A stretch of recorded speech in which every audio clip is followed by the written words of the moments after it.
Hello, friends. Oh, I got these awesome new watercolor pans for the classes, and I figured I would show you how to set up a watercolor pan today. So let's open this guy up. So you should get it, and it'll look like this. Sometimes they come with the little paint holders, and sometimes they don't. Sometimes they come with them filled. Some of the already made pans will come with these little guys individually wrapped like little mints, which is fun because it's kind of like unwrapping a bunch of little gift items whenever you get them. So these just kind of slide in and they slide around. You can get magnets to put on the bottom of this and the top of that will actually keep them in place if you don't like them to slide. I don't have those magnets today, so we're just gonna go with it. I've got 10 pans because that's how many are supposed to fit in here. I could probably fit 2 more without an issue, but I don't have enough to add 2 more to all of my little pans, so I'm just gonna stick with the 10. So we've picked 10 watercolor colors that we're gonna add today. Brilliant red, magenta, yellow medium, yellow ochre, orange, ultramarine, cerulean, viridian, raw umber, and ivory black. And that should give us a nice range. So these are all liquids, and honestly that's the only way that you're going to fill your pans. If they're already filled, they're going to be solid. These will actually dry. In the tube they are wet. Once they get in the pan, after a little while, they will dry up, just like the ones that you see that are already completed in their pan. So you're just gonna squeeze some liquid in there. And then I like to just move it around a bit so that it actually fills the whole cavity. Otherwise, you've got little open spots where you can see the bottom. It doesn't really matter, to be very honest, because once it's dry, and you go to use it, it'll actually reform because you're gonna add water to it and it's gonna get wet, and so it's gonna reform anyway. So it's really up to you.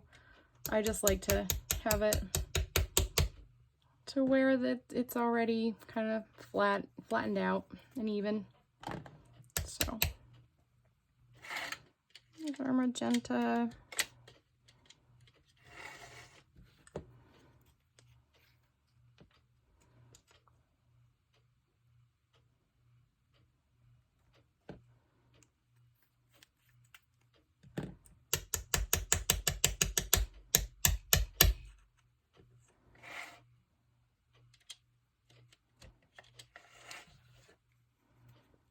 Medium yellow, and this one's gonna be yellow ochre.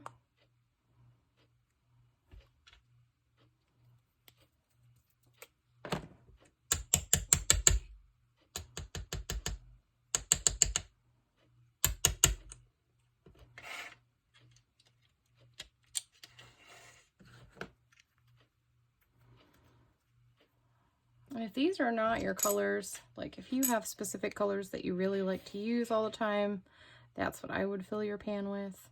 Because you can always just get extra cavities and swap them out if you are traveling and you need different colors. You can also just throw these, once they're dry, you can throw these pans in a bag and swap them out. Like if you're going to do a plein air or something out in the world and it calls for more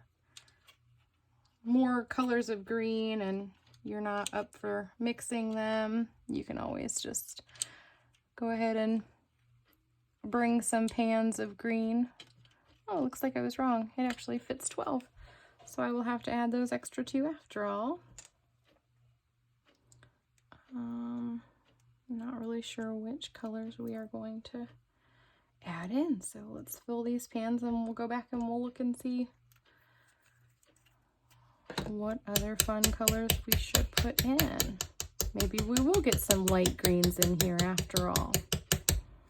Ultramarine's kind of a darker blue than cerulean, so I'm going to go ahead and put him down here. And once you get them in, you can move them around however you want. I would say that if you're going to make yourself a swatch, wherever you move them to should be their final resting place so that your swatch is not wrong, because that's no good, especially when you've got two really close together blues and if you swap them around, it kind of gets confusing. So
okay, so there's all the ones that I had initially planned on, but I do have two extra little cavities here, so I'll go ahead and fill this one all the way up.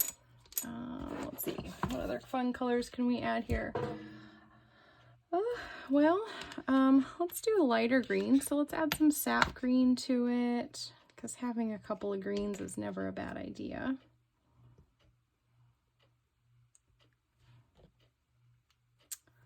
And we have no purple in our palette yet. Let me go ahead and slide these guys down